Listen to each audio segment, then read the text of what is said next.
Para esta conferencia nos acompaña el señor Jaime Humberto Londoño Puerta, docente de la Corporación Universitaria Lasallista. Bienvenido, señor Jaime Humberto. Muchas gracias. Muy buenos días para todos. Espero que se encuentren muy bien.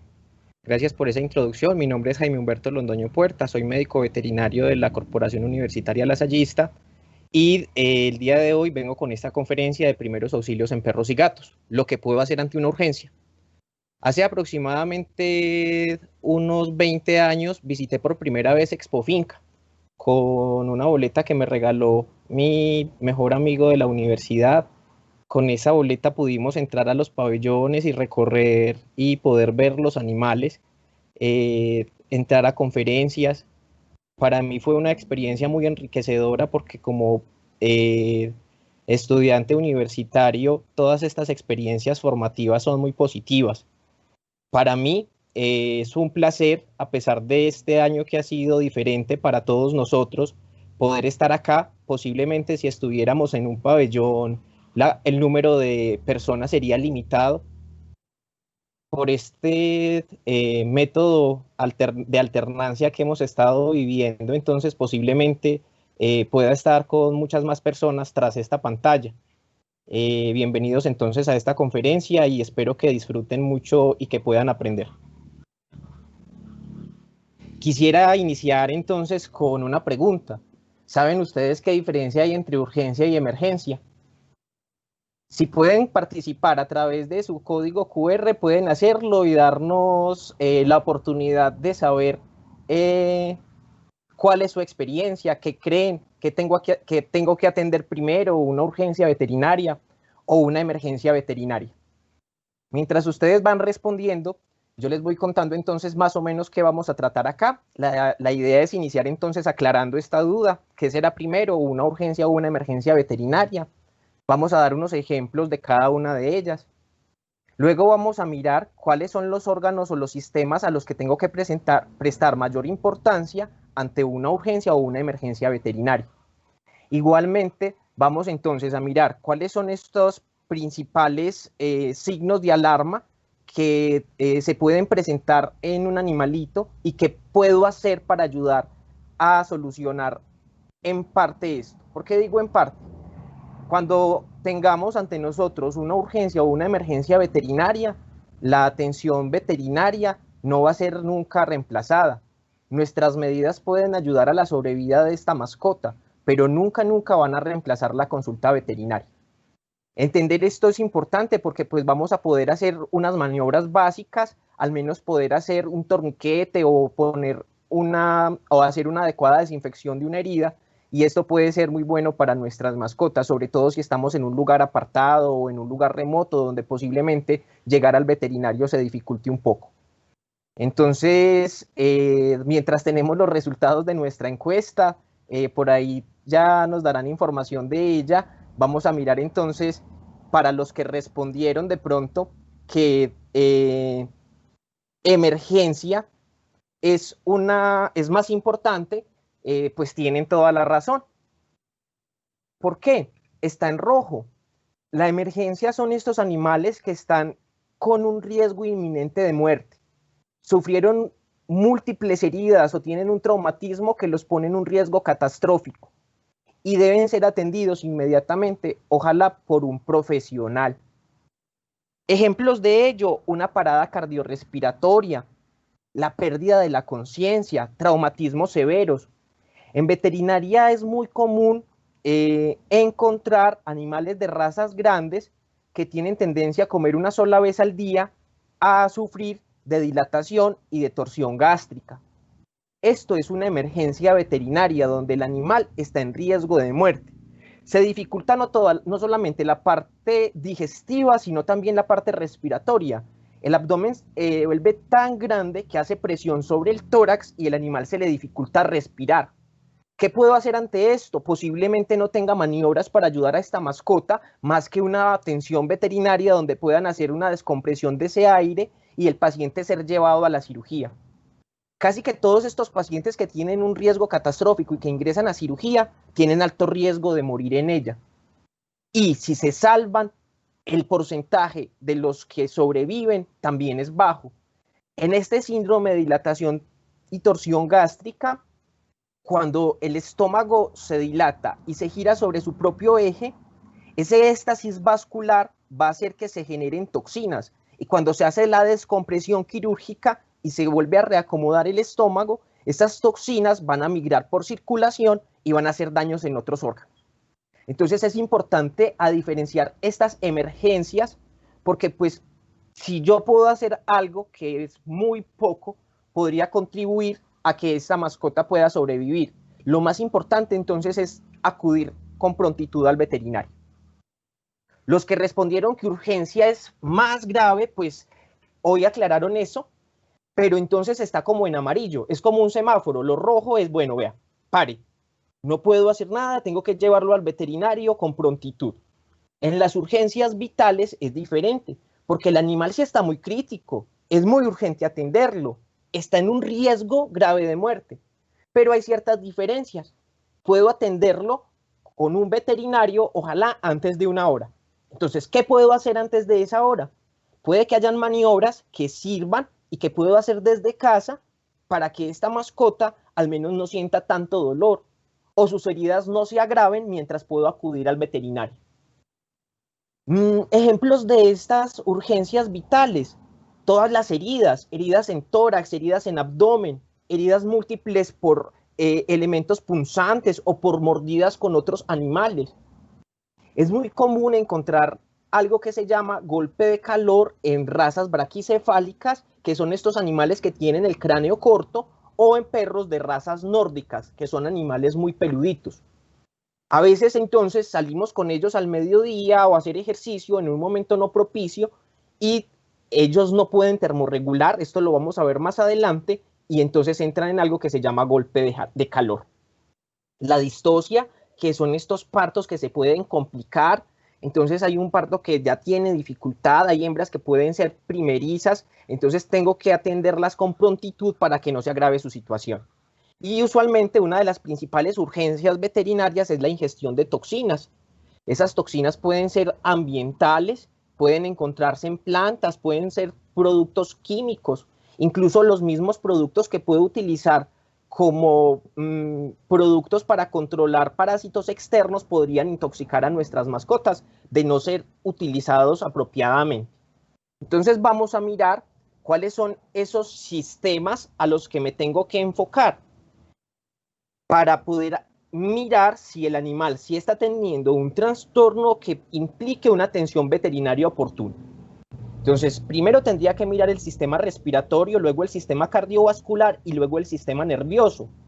Pero yo no los pondría en este orden, puede ser en diferente orden. Incluso el sistema respiratorio es de lo primero que uno alcanza a mirar cuando el animal tiene alguna alteración. Recuerden que el sistema nervioso es el que relaciona nuestro cuerpo con el medio externo. Entonces el estado mental es muy importante.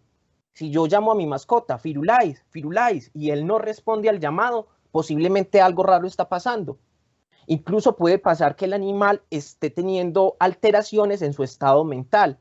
¿Qué alteraciones puede ser? Que esté más deprimido, o que esté decaído, o que esté en estupor. El estupor es un estado de conciencia donde no responden a señales como el llamado, pero sí responden a sensaciones dolorosas. Entonces yo le pellizco el dedo a Firulais fuerte con una pinza y él trata de reaccionar, pero luego vuelve a quedar en su estado de inconsciencia. Es importante entonces también reconocer de pronto qué puedo hacer ante el sistema cardiovascular, y es aprender a identificar el color de las mucosas. Las mucosas que más podemos explorar en nuestras mascotas, al igual que nosotros, la mucosa oral. Nosotros tenemos una encía que usualmente es de color rosado, permanece húmeda por estar en la cavidad oral, y si levantamos nuestros labios vamos a mirar que nuestra mucosa oral es brillante. Es decir, las características de una mucosa normal en coloración es que sea rosada, húmeda y brillante. Eso tenemos que mirar en nuestras mascotas, levantar el labio, mirar la encía y mirar si ese color de la mucosa tiene alguna variación, que puede ser cianótico, es decir, se pone como azul o morado. Eso puede indicar que el animal pueda tener dificultad para respirar, para intercambiar oxígeno. O esas mucosas se pueden poner muy pálidas. Eso me podría indicar que el animal está deshidratado o que puede estar anémico. Entonces es importante aprender a identificarlas. El tiempo de relleno capilar, en esta misma mucosa o en esta misma encía, yo puedo hacer una pequeña presión digital. Esta presión la mantengo durante unos pocos segundos y luego voy a retirar mi dedo de esa mucosa. ¿Qué va a pasar? Que nuevamente va a tender a rellenarse de color, ¿cierto? Se va a poner primero pálida cuando estoy haciendo la presión, pero luego que quite el dedito va a rellenarse en esos capilares sanguíneos. ¿Y qué voy a encontrar? Que eso no se debe demorar más de 2 segundos. Es decir, hago digitopresión, quito el dedo, cuento 1001, 1002 y ya esa mucosa tiene que estar otra vez inyectada. De hecho, al segundo ya tendría que estar inyectada. Si se retrasa, posiblemente está indicando que hay algún problema con ese sistema cardiovascular, que ese corazoncito es incapaz de bombear sangre con adecuada capacidad de rellenar con prontitud esa mucosa. Y es importante que aprendamos a identificar el pulso. Nosotros los humanos, en el antebrazo, en la base del pulgar, vamos a tomar nuestro pulso radial. En animalitos tenemos que ir al miembro pélvico, que es el miembro posterior, hacia la parte media, que es la cara interna del muslo.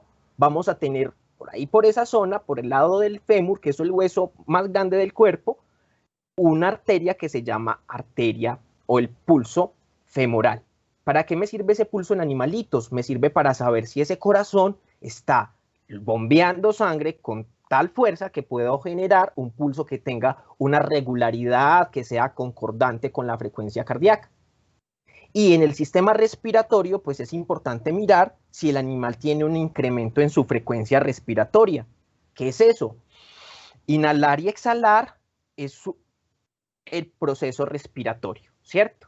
Eso tiene una frecuencia que varía entre perros y gatos, pero digamos que podría ser normal hasta 30.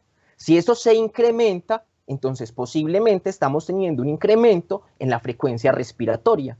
¿Que esto puede ser fisiológico? Claro que sí, porque cuando hacemos ejercicio, entonces nuestra frecuencia respiratoria se aumenta, o cuando nos alimentamos. Pero también pueden haber condiciones patológicas o de enfermedad donde esa frecuencia respiratoria se incremente y eso me puede permitir a mí tomar decisiones con esa mascota. Hay una posición que se llama posición de ortopnea. ¿Qué es posición de ortopnea? Los animales respiran con la boca abierta, tratan de hacer abducción o separar sus miembros anteriores y estirar el cuello. Esta posición ayuda a captar un poquito más el aire y eso me indica que el animal en realidad está tratando de hacer un gran esfuerzo para respirar. Está en una disnea respiratoria. Y él tiene entonces ese cuello y esa cabeza extendidos. Si nos enfocamos a estos 3 sistemas, posiblemente entonces yo pueda hacer maniobras que me permitan ayudar a esa mascota cuando está presentando una urgencia veterinaria. Veamos entonces las principales urgencias veterinarias que pasan en nuestras mascotas y qué puedo hacer en ellas. Empecemos por el golpe de calor. ¿Qué es el golpe de calor? Entonces podríamos decir que el golpe de calor es esta sensación térmica que sobrepasa el umbral normal y que lleva a que un ser vivo se encuentre en riesgo de muerte. Todos tenemos una temperatura corporal y esa temperatura corporal puede ser alterada por el medio en el que nosotros estamos. Hay diferencias entre los anfibios y los reptiles y los mamíferos. Una de esas diferencias es que ellos necesitan exponerse a fuentes térmicas para poder regular su temperatura. La iguanita se va ahorita en la mañana al sol, se expone, gana un poco de energía, con eso puede tener habilidad para cazar o para alimentarse y empieza entonces su metabolismo. Si está haciendo muchísimo calor, ella va a buscar la sombra y su temperatura va a bajar. Los mamíferos tenemos un termostato, es decir, nuestra temperatura está regida por nuestro sistema nervioso, donde hay un centro termorregulador. A diferencia de perritos, gatos y humanos, nosotros los humanos, si tenemos mucho calor, pues entonces empezamos como quitándonos la ropa o movemos la mano con un abanico o empezamos a sudar. Pero los animales no sudan. los perros y gatos son deficientes en glándulas sudoríparas. De pronto tienen una poquita cantidad en sus almohadillas plantares y digitales. Pero entonces ellos pueden regular la temperatura a través de esto que está haciendo nuestra imagen, que es el jadeo. Gracias al jadeo ellos pueden regular esa temperatura, pero a veces ese jadeo se vuelve insuficiente, sobre todo si los animales están en un recinto cerrado. Por ejemplo, vamos al supermercado, dejamos el perro desde las 12 del día hasta las 2 de la tarde con las ventanas cerradas y sin aire acondicionado. Esto puede ser fatal para nuestro perro, porque entonces la temperatura corporal va a exceder los límites fisiológicos y va a tener dificultad para respirar, para intercambiar oxígeno, para mantener su conciencia. Estamos ante un golpe de calor. ¿Qué puedo hacer entonces? Yo creo que lo más importante casi siempre es prevenir que las cosas puedan suceder. Entonces, ojalá no dejar a nuestros animales en un recinto cerrado, menos en el carro cuando está haciendo muchísimo calor. Otra cosa que puedo hacer es evitar el ejercicio en una hora donde la temperatura es muy alta. Se dice que si yo voy a sacar el perro, ojalá pusiera las manos en el asfalto, las dejara unos 15 segundos y si mi palma es capaz de resistir ese asfalto, posiblemente mi perro también pueda resistir 1 hora o 2 de caminata. Pero piensen en estas almohadillitas cuando llevo a mi perro a caminar 4 o 5 kilómetros al mediodía, es un perro husky nórdico que no puede termorregular, o un perro braquicefálico, donde sus vías respiratorias son más estrechas y también puede tener dificultad para hacer este proceso de termorregulación. Entonces, pues si sospecho de que esto está ocurriendo, el animal puede empezar a marearse, deja de caminar, empieza con un jadeo que empieza a tener unos ruidos respiratorios superiores, es decir, hace un sonido como un runcus. Entonces, esto es importante porque ya me indica que el animal está sobrepasando ese umbral. Incluso si tomara la temperatura rectal, posiblemente esa temperatura supere los 42 grados centígrados. Entonces, ojo, es muy importante que yo saque a ese animal de ese recinto donde estaba y lo ponga en un espacio fresco, ventilado.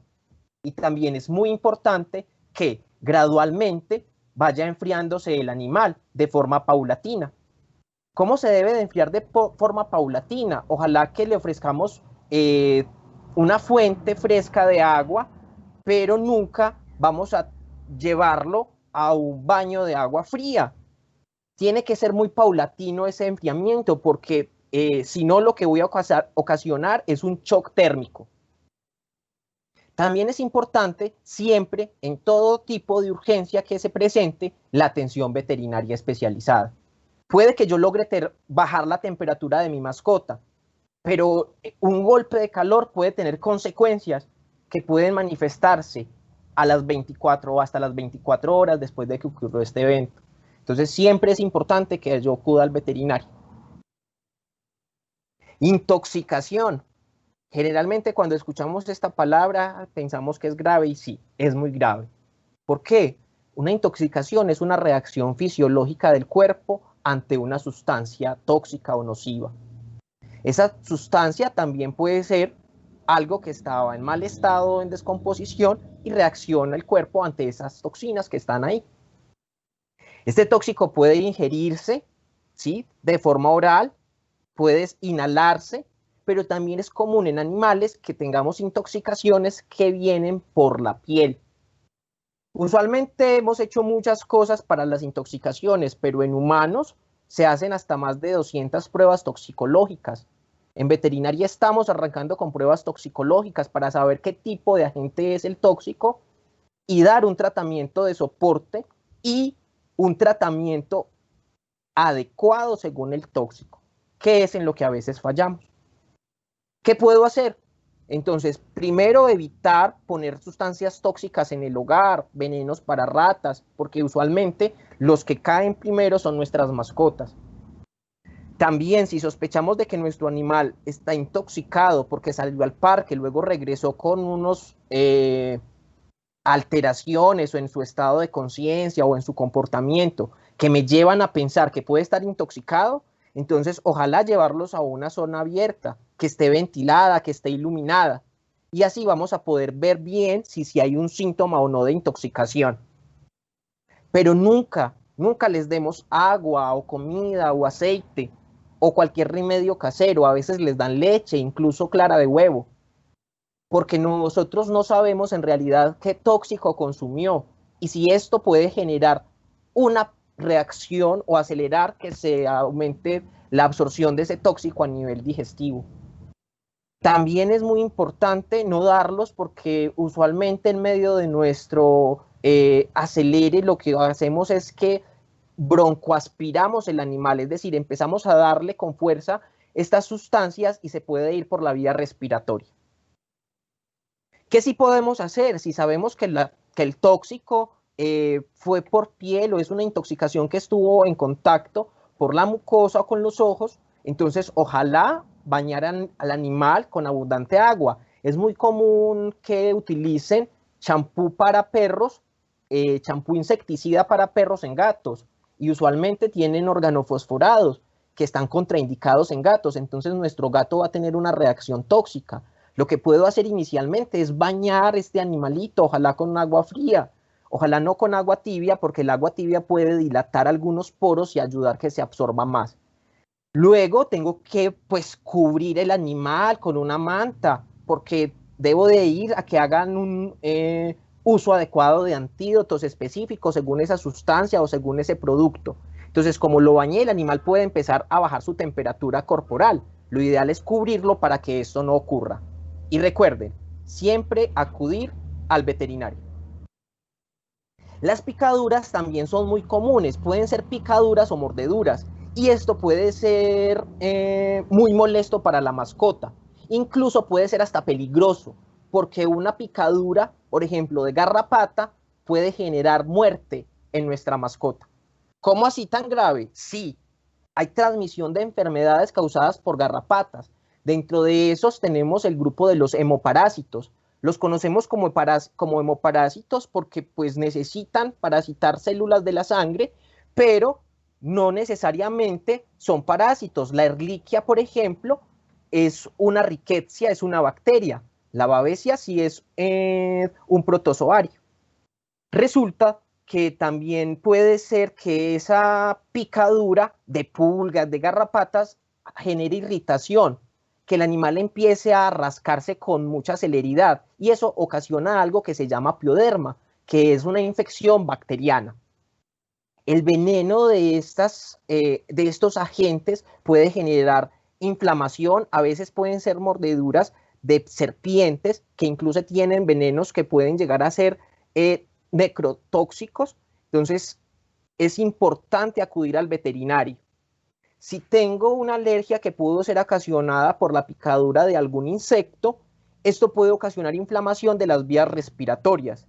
Digamos que yo puedo ayudar de cierta forma a que la inflamación no se extienda, de pronto poniendo hielo o compresas frías, pero recuerden que siempre la atención veterinaria es importante.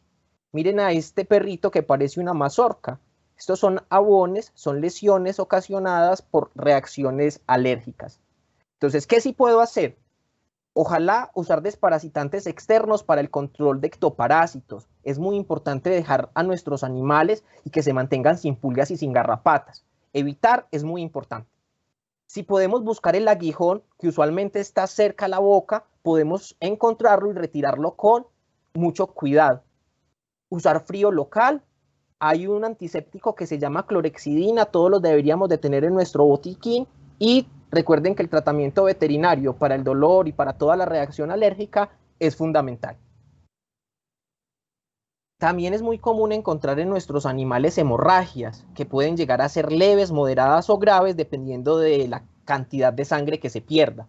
A veces hay hemorragias que son arteriales y venosas. Se distinguen porque las hemorragias arteriales vienen por pulsos, mientras que las venosas tienden a ser continuas. Y también por el color de la sangre, donde las arteriales se ven con una sangre muchísimo más roja. Las venosas tienen una sangre de un color más oscuro. ¿Qué puedo hacer? Entonces, lo primero es la técnica de compresión. ¿Qué es compresión? Poner entonces una gasa sobre la herida y esperar 10 minutos. Si pasados esos 10 minutos la gasa no se ve llenita o embebida de sangre, entonces posiblemente mi torniquete fue eficiente. Pero si esas gasas están completamente empapadas de sangre, yo no las puedo retirar. Lo que hago nuevamente es otra técnica de compresión durante 10 minutos más con gasas sobre ese paquete que había puesto inicialmente. No debo de retirarlo porque a veces puedo retirar el trombo que se está formando y eso podría volver a iniciar la hemorragia. El frío local es muy importante, mantener la hemorragia ojalá elevada del nivel del corazón para evitar que la presión ayude a que siga saliendo sangre. Y en casos de que haya hemorragia de tipo arterial, pues estaría indicado un torniquete, pero con mucha precaución. Esto es un torniquete. Puedo utilizar una soguita, un palo y empezar a girar para cortar la circulación. Esos torniquetes no deben de dejarse por más de 10 minutos. Ojo, es muy importante retirar el torniquete, permitir la circulación y luego volverlo a poner. Se pone por tiempo intermitente hasta que pueda llegar al veterinario. Nunca se dejan fijos. Y el frío local es muy importante porque eso va a ayudar a que los vasos sanguíneos se cierren y evite que sigan perdiendo sangre. ¿Qué puedo tener en casa? Un botiquín. Este botiquín lo puedo armar para tener unas herramientas que me sirvan para aliviar o auxiliar a mi mascota ante una emergencia. Entonces, que sea o que esté en un lugar accesible es importante, que ojalá esté fuera del alcance de los niños y de las mascotas, pues porque pueden haber sustancias ahí peligrosas para ellos. La revisión periódica también es importante, tengo que hacer un inventario de qué tengo y completar las cosas que haya gastado pues después de su uso, para que el botiquín permanezca siempre útil. ¿Qué debe de tener? Entonces, como primero, el número telefónico de un hospital de referencia, donde atiendan urgencias, donde esa atención sea por 24 horas. Ojalá tener uno que sea cercano a mi casa y que me brinde todas las garantías que necesito. También materiales de autoprotección. Entonces, guantes, es importante evitar la zoonosis, que son las enfermedades que se pueden transmitir de los animales al humano. Entonces, el uso de guantes de látex, tener una manta para sujetar a un gato que puede ser feral y que puede estar agresivo. Al igual también puedo utilizar guantes de carnaza. La protección con bozales para perros y gatos es muy importante porque están malheridos, pueden experimentar dolor. Entonces, ante todo, la protección personal. También puedo tener algunos materiales de cura. En estos materiales vamos a utilizar gasas, también vendas elásticas, puedo tener microporo, puedo tener unas gasas en venda que me ayuden a curar heridas y también pues es importante el algodón. Estos materiales de cura tienen que ir acompañados con un instrumental y con unos medicamentos básicos. Medicamentos como clorexidina, que puede ser un antiséptico, o utilizar solución salina para lavar una herida, o agua oxigenada para limpiar la herida. El agua desinfectada el agua oxigenada, perdón, no desinfecta, pero ayuda a limpiar muy bien toda esta zona que puede estar con restos de sangre o con costras. Una tijerita para cortar las gasas, pinzas por si necesito extraer algún cuerpo extraño, vidrio o algún elemento punzante. Y es importante que tengan un termómetro para aprender a tomar la temperatura rectal en los perritos. Muy bien. Y también es importante entonces aprender a poner frío. Uno puede tener desde estas bolsas térmicas en la casa, pero si no tengo bolsas térmicas, puedo tener hielo o puedo tener bolsitas plásticas que se ponen a refrigerar. Ojalá no ponerlas directamente. Este hielo se puede sacar, ponerlo en una bolsita, luego poner este hielo en bolsa dentro de otra que se va a llenar con un poquito de agua para que el frío no sea tan intenso. Recuerden que si estoy poniendo frío o calor, lo ideal es retirarlo unos minutos, ponerlo luego nuevamente y estar alternando esto para no generar esa sensación de frío intenso que puede quemar al paciente. Y también se utilizan muchos geles actualmente, que son geles refrigerantes, que sirven para las cadenas de frío y que se pueden utilizar para poner si el animal tiene una hemorragia o si se aporrió, si fue un golpe leve y muscular, pues esto puede ayudar. Muy bien, esto era lo que había preparado para ustedes. Muchas gracias por haber estado con nosotros en esta mañana en Expo Finca. Espero que esta pequeña charla, que fue más un pincelazo de urgencias veterinarias, haya sido claro y que puedan poner en práctica alguna de las cosas que vimos. Que es que se puede hacer muy poco. Claro, se puede hacer muy poco.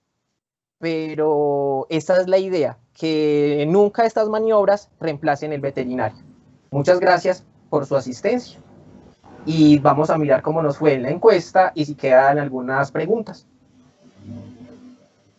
Gracias, Jaime, por su valioso aporte.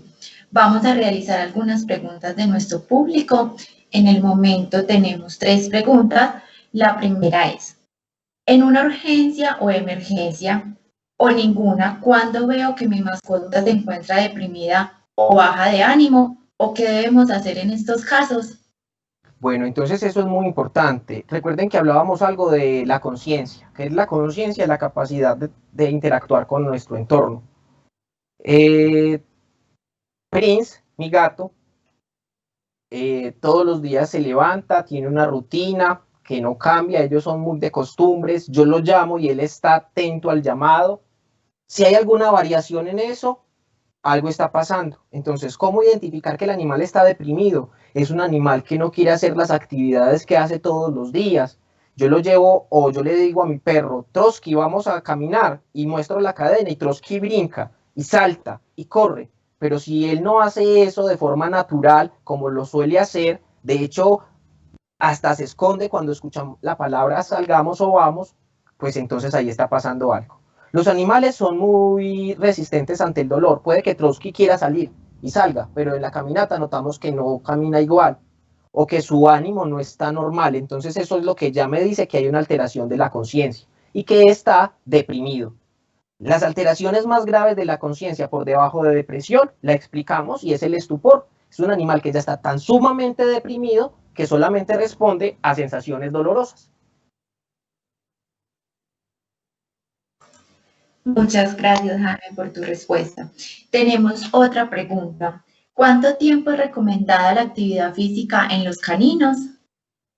Bueno, más que tiempo de actividad física es calidad de actividad física. Debo de saber que no todos los perros son para que salgan a hacer maratones y que no todos los perros pues se deben de quedar en la casa encerrados. La idea es que los perros puedan tener actividad, una actividad que les guste, que nosotros compartamos con ellos. No es solamente ir y tirarle una pelota al parque, sino que esta interacción sea lo suficientemente fuerte para que el animal permanezca sin estrés. ¿Cuánto tiempo es recomendado? Entonces, dependiendo de las razas, hay razas que necesitan caminatas largas, incluso por 3, 4 kilómetros, incluso son animales que resisten esta actividad física. Entonces, dependiendo de la raza, es que puedo generar más o menos trabajo en nuestro perro para cuando voy a hacer actividad con él. No es lo mismo sacar a caminar a un labrador que a un bulldog francés. El bulldog va a estar más cansado, con más facilidad, porque pues sus vías respiratorias son más cortas y su capacidad de termorregular cambia. Entonces, cuando yo vea que estoy con una mascota que no tiene tanta capacidad para el ejercicio, que empieza con ruidos para respirar, que su color en las mucosas cambia, ahí es un momento óptimo para hacer una pausa, refrescarlo antes de continuar con su actividad física. Gracias, Jaime. Vamos con otra pregunta. ¿Qué productos recomienda para las pulgas en gatas gestantes? Entonces, ahorita hay muchas marcas comerciales que nos ofrecen productos que pueden ser utilizados en gestación. Algunos productos son spot on, es decir, se aplican en la piel y confieren buena protección contra parásitos, no solamente externos, sino también internos. Entonces, antes de que nuestra mascota ingrese a la gestación, yo debo de prepararla, porque si quiero que sea una madre, pues esa madre tiene que estar en condiciones óptimas. Entonces, lo ideal es que antes de la monta, la perra esté vacunada y esté desparasitada. Pero si esto no ocurrió, entonces acudimos a una casa comercial que nos brinde la seguridad y que generalmente son productos que se aplican en la piel. Muchas gracias, Jaime. Vamos con esta última pregunta para cerrar nuestra charla. ¿Qué se puede hacer ante las infecciones bucales? Ante las infecciones bucales es muy importante mantener una higiene adecuada en nuestras mascotas. Nosotros nos cepillamos usualmente después de comer y no hacemos eso con nuestros animales. El sarro es el acúmulo de ese alimento en el esmalte dental. Entonces, ojalá, como siempre, antes de que ya tengamos una infección en la boca, una gingivitis, una periodontitis, tengamos o hagamos una profilaxis. Profilaxis no es ir a que nos quiten con un cavitrón todo el cálculo y todo el sarro que se generó. Profilaxis es mantener una higiene oral en nuestras mascotas. Podemos utilizar cepillos de dedal que son para bebés y acostumbrar desde pequeños a nuestros animales a hacer un barrido de todas las piezas dentales. Y si ya tenemos entonces sarro y cálculo solidificado en los dientes, que también generan halitosis, que es el mal aliento, debo acudir al veterinario para que hagan unos exámenes de sangre y este animal sea sometido a un procedimiento de detartraje, que es quitar y retirar todos esos cálculos. Muchas gracias, Jaime, por su intervención en esta charla y a ustedes por estar conectados en Finca 2020. Continuamos con la conferencia Cría de terneras de reemplazo para hatos bovinos. Bueno, muchas gracias y que estén muy bien.